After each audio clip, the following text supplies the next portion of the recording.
સમાચાર અરવલ્લીથી કોંગ્રેસની જન આક્રોશ યાત્રા શામળાજી પહોંચી આશ્રમ 4 રસ્તા પર યાત્રાનું ભવ્ય સ્વાગત કરાયું। સાંસદ હેમાંગ જોશીના પત્રનો અમિત ચાવડાએ જવાબ આપ્યો। પીએમ આમંત્રણ આપશે તો રાહુલ ગાંધી જરૂર આવશે। ગાંધી સરદાર નહેરુની ત્રિપુટીએ અનેક લડાઈ લડી છે। તો કોંગ્રેસની જન આક્રોશ યાત્રા જ્યારે શામળાજી પહોંચી તો આશ્રમ 4 રસ્તા પર તેનું ભવ્ય સ્વાગત કરવામાં આવ્યું। આ દરમિયાન સાંસદ હેમાંગ જોશીના પત્રનો પણ અમિત ચાવડાએ જવાબ આપ્યો। તેમણે કહ્યું કે જો પીએમ આમંત્રણ આપશે તો રાહુલ ગાંધી જરૂર આવશે। ગાંધી સરદાર અને નહેરુની ત્રિપુટીએ અનેક લડાઈઓ લડી છે તેવું કહેવું છે અમિત ચાવડાનું। ફૂલહાર પહેરાવીને અને તમામ આગેવાનોનું સ્વાગત કરવામાં આવ્યું। કાર્યકર્તાઓ પણ અહીં હાજર જોવા મળ્યા।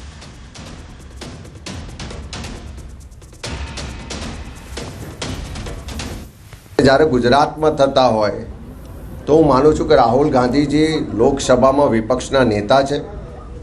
એમને આમંત્રણ આપવું હોય તો દેશના વડાપ્રધાન નરેન્દ્રભાઈ મોદી ગુજરાતના છે। નરેન્દ્રભાઈ મોદીજીએ એમને વિધિવત લેખિત આમંત્રણ મોકલવું જોઈએ તો ચોક્કસ રાહુલજી પણ એમાં સામેલ થાય। અને રાહુલજીએ હંમેશા ગાંધી સરદાર નહેરુની જે ત્રિપુટી હતી અને જે દેશ માટે વિઝન આપ્યું, જે દેશ માટે આગળના કાર્યક્રમો આપ્યા, એને આગળ લઈ જવાની વિચારધારા કોંગ્રેસની છે। એસઆઈઆરની કામગીરીની આડઅસર બાળકોના શિક્ષણ પર પડી રહી છે। શિક્ષકોને ચૂંટણીલક્ષી કામગીરી સોંપવામાં આવતા શાળાઓમાં શિક્ષણ કાર્ય ખોરવાઈ રહ્યું છે। સ્થિતિ એવી છે કે શિક્ષકોના અભાવથી 2 થી 3 વર્ગના વિદ્યાર્થીઓને એક જ રૂમમાં બેસાડવા પડી રહ્યા છે। મહેસાણા શહેરમાં આવેલી ઇન્દિરાનગર પ્રાથમિક શાળાની વાત કરીએ તો કુલ 17 શિક્ષકોમાંથી 3 શિક્ષકો BLOની કામગીરીમાં ગયા છે, 2 રજા પર છે, 2 શાળાકીય કાર્યક્રમમાં વ્યસ્ત છે, એટલે કે 7 શિક્ષકો હાજર નથી। બાકી વધેલા 10 શિક્ષકો શાળાના બાળકોને અભ્યાસ કરાવી રહ્યા છે, જેથી 2 વર્ગના વિદ્યાર્થીઓને એક જ વર્ગમાં બેસાડવાની ફરજ પડી છે। આ જ સ્થિતિ જિલ્લાની અન્ય શાળાઓમાં પણ જોવા મળી રહી છે। અત્યારે હાલ મારી એસઆઈઆરની કામગીરી છે, એટલે અમે એક સતત એમાં જ રોકાયેલા છીએ અને મારા વર્ગનું કામ બીજા શિક્ષકો કરી રહ્યા છે। અને અત્યારે હાલ એસઆઈઆરની કામગીરીમાં એટલા બધા વ્યસ્ત છીએ કે બાળકોનું ધ્યાન આપી શકતા નથી। હાલમાં એસઆઈઆરની કામગીરી ચાલે છે અને સાથે સાથે કુલ સ્ટાફ જે 15 + 16 1 અને સાથે જ્ઞાન છે કુલ 17, એમાં 7 શિક્ષકો આજે કામગીરીને અન્ય પૂર્વ બાબતમાં રજાની રોકાયેલા છે અને જેના કારણે થોડું ઘણું બાળકો જે છે તે બંને ક્લાસ મર્જ કરી અને કામગીરી કરવામાં આવી રહી છે, જ્યાંથી બાળકોનું કોઈ અભ્યાસમાં આડઅસર ન થાય અને અભ્યાસ વ્યવસ્થિત ચાલુ રહે। અમદાવાદથી સમાચાર। નવરંગપુરામાંથી કોલ સેન્ટર ઝડપાયું। આયુર્વેદિક દવા આપવાના બહાને છેતરપિંડી કરતા પોલીસે છેતરપિંડી કરનાર 4 આરોપીની ધરપકડ કરી। લોકો પાસેથી નાણાં પડાવ્યા બાદ ફોન બંધ કરી દેવાતા અમેરિકામાં વસતા ગુજરાતીઓને ટાર્ગેટ કરતા હતા। પોલીસે આરોપીઓના રિમાન્ડ મેળવી તપાસ શરૂ કરી છે। અમદાવાદથી આ આખું કૌભાંડ જે છે તે ઝડપાયું છે, જેમાં 4 આરોપીની ધરપકડ કરાઈ છે।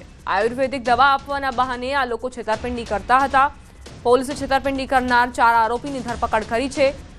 તેઓ લોકો પાસેથી નાણાં પડાવ્યા બાદ પોતાનો ફોન બંધ કરી દેતા હતા। અમેરિકામાં વસતા ગુજરાતીઓ તેમના સોફ્ટ ટાર્ગેટ હતા।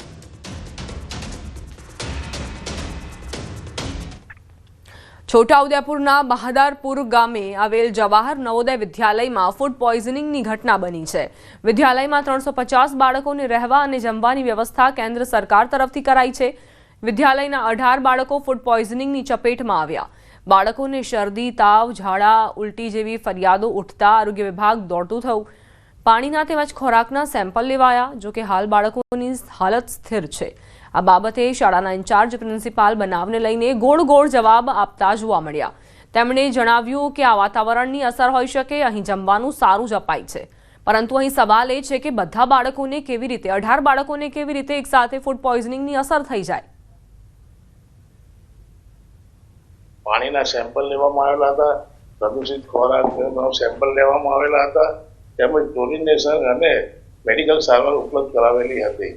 ઉલટી અને પેટમાં દુખાવાના 18 બાળકો હતા અને બીજા અન્ય પ્રકારના 10-15 બાળકો હતા, જેને પણ અમે પ્રાથમિક સારવાર સ્થળ પર ઉપલબ્ધ કરાવેલી છે। એટમોસ્ફિયર કેવો છે? बाहर से भी खाना आता है, हमारे अंदर का खाने से नहीं है, हमारा अंदर से खाने से नहीं है, क्योंकि हम लोगों का अंदर का खाना बहुत ही हाइजीनिक कंडीशन में बनाते हैं। कल हमें ये बोला है कि कल भी आके गए हैं, उन लोगों ने देख के गए हैं कि उन लोगों ने भी तो ये एश्योर किया है कि ऐसा कोई प्रॉब्लम नहीं है। હરિયાણાથી સમાચાર બાસ્કેટબોલ ઉપર પડતા ખેલાડીનું મોત ઝજ્જર જિલ્લાના બહાદુરગઢની ઘટના શહીદ બ્રિગેડિયર હોશિયારસિંહ સ્ટેડિયમમાં બની ઘટના પ્રેક્ટિસ કરતી વખતે છાતી પર બાસ્કેટબોલ પોલ પડ્યો હૂપમાં બોલ નાખતા આ પોલ તૂટી પડ્યો પોલ પડ્યાનો વિડીયો સામે આવ્યો 15 વર્ષીય અમનનું સારવાર દરમિયાન મોત નીપજ્યું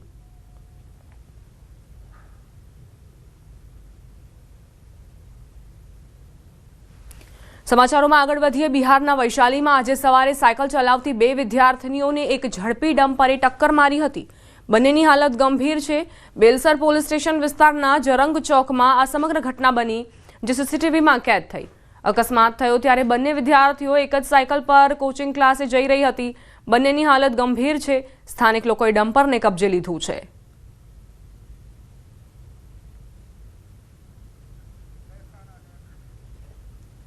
મહેસાણાથી સમાચાર શાળામાં 13 વર્ષીય વિદ્યાર્થીનું મોત વિદ્યાર્થી ફૂટબોલ રમતા ઢળી પડ્યો વિદ્યાર્થીને સારવાર માટે હોસ્પિટલ ખસેડાયો હૃદય બંધ થતા વિદ્યાર્થીનું મોત નીપજ્યું વધુ દોડવાથી હૃદય પર લોડ પડ્યો હોવાની આશંકા છે છેલ્લા ઘણા સમયથી માત્ર યુવાનો જ નહીં પરંતુ બાળકોને પણ હૃદયરોગના હુમલા વધી રહ્યા છે અત્યારની જીવનશૈલીના કારણે જ આ પ્રકારની ઘટનાઓ વધી રહી છે એવામાં શાળામાં 13 વર્ષીય વિદ્યાર્થીનું મોત થયું વિદ્યાર્થી ફૂટબોલ રમતા અચાનક ઢળી પડ્યો વિદ્યાર્થીને સારવાર માટે હોસ્પિટલ ખસેડાયો તો જાણકારી મળી કે હૃદય બંધ થતા વિદ્યાર્થી મોતને ભેટ્યો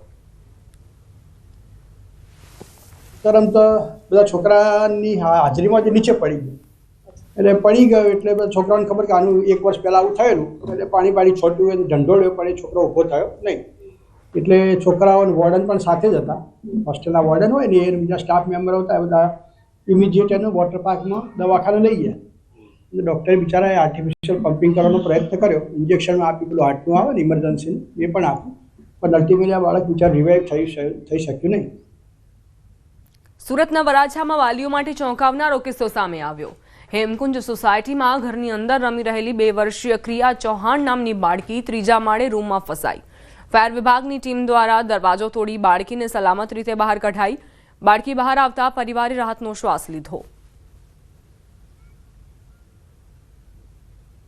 સુરતમાં બાળકીનું સફળતાપૂર્વક રેસ્ક્યુ કરવામાં આવ્યું છે પરંતુ આ કિસ્સો તમામ વાલીઓ માટે ચેતવણીરૂપ છે 2 વર્ષની બાળકી જે રૂમમાં લોક થઈ ગઈ હતી ત્યારબાદ ફાયર વિભાગની ટીમને જાણ કરવામાં આવી અને ટીમે દરવાજો તોડીને બાળકીનું રેસ્ક્યુ કર્યું અને અંતે માતા પિતા સાથે તેનું મિલન કરાવ્યું વરાછામાં વાલીઓ માટે આ ચેતવણીરૂપ કિસ્સો જેઓ પણ પોતાના બાળકોને રૂમમાં મૂકતા હોય તેઓ ખાસ ધ્યાન રાખે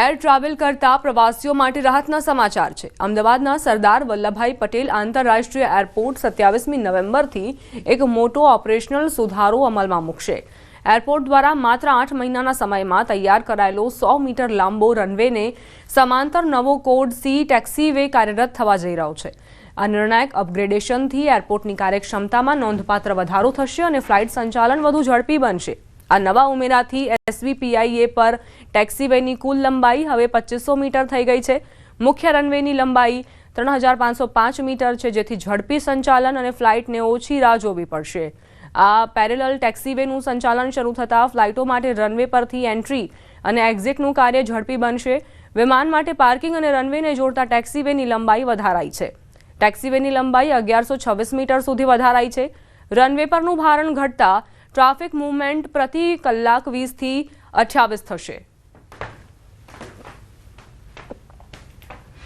અમદાવાદના સરદાર વલ્લભભાઈ પટેલ ઇન્ટરનેશનલ એરપોર્ટ ઉપર સતત જે ભારણ વધી રહ્યું છે તેને લઈને એક મહત્વપૂર્ણ કામગીરી છે તે એરપોર્ટ ઓથોરિટી દ્વારા અહીં કરવામાં આવી છે ખાસ કરીને હું આપને જે બતાવી રહ્યો છું જે રનવે પર હું ઊભી રહ્યો છું અને ખાસ કરીને એક નવો ટેક્સી વે છે તેની લંબાઈ છે તે સતત વધારવામાં આવી રહી છે કારણ કે વિમાન માટે જે પાર્કિંગ અને રનવેને જોડતું જે ટેક્સી વે હોય છે તેની લંબાઈ જે કહી શકાય છે કે 1 કિલોમીટરથી પણ વધુ હાલ લંબાવવામાં આવી છે હાલ હયાત 2 કિલોમીટર હતી પરંતુ તેમાં વધુ 1 કિલોમીટર ઉમેરવામાં આવી છે છે તેને લઈને જે ટેક્સી વેની જે લંબાઈ છે તેમાં વધારો થયો છે. આ વધારાના કારણે જ કહી શકાય છે કે જે રનવેની જે મૂવમેન્ટ છે તે વધુ ઝડપી બનશે અને સાથે જે ટ્રાફિક મૂવમેન્ટ જે પ્રતિ કલાક 20 હતી તે હવે વધીને 28 થઈ જશે. એટલે ચોક્કસ એ કહી શકાય કે જે પ્લેનની અવરજવર જે છે તેમાં વધારો થશે, તેમાં સમય બચશે, ફ્યુલ બચશે અને સાથે જ જે કહી શકાય કે ટેક ઓફ અને લેન્ડિંગ દરમિયાન જે કામગીરી થવાની હોય છે તેમાં પણ મોટો બેનિફિટ છે. તે હાલ અહીં જોવા મળશે ને જે સમયાંતર જે ટેક્સી વે આર જે બનાવવામાં આવ્યો છે, હું જ્યાં ઊભો છું એ ટેક્સી વે આર છે, જે કહી શકાય કે 1100 મીટરનો આ બનાવવામાં આવ્યો છે. તેના કારણે જે રનવેની અવરજવરની ક્ષમતા છે તેમાં 40% જેટલો વધારો અહીં કરવામાં આવશે અને સાથે જ સરદાર વલ્લભભાઈ જે પટેલ ઇન્ટરનેશનલ એરપોર્ટ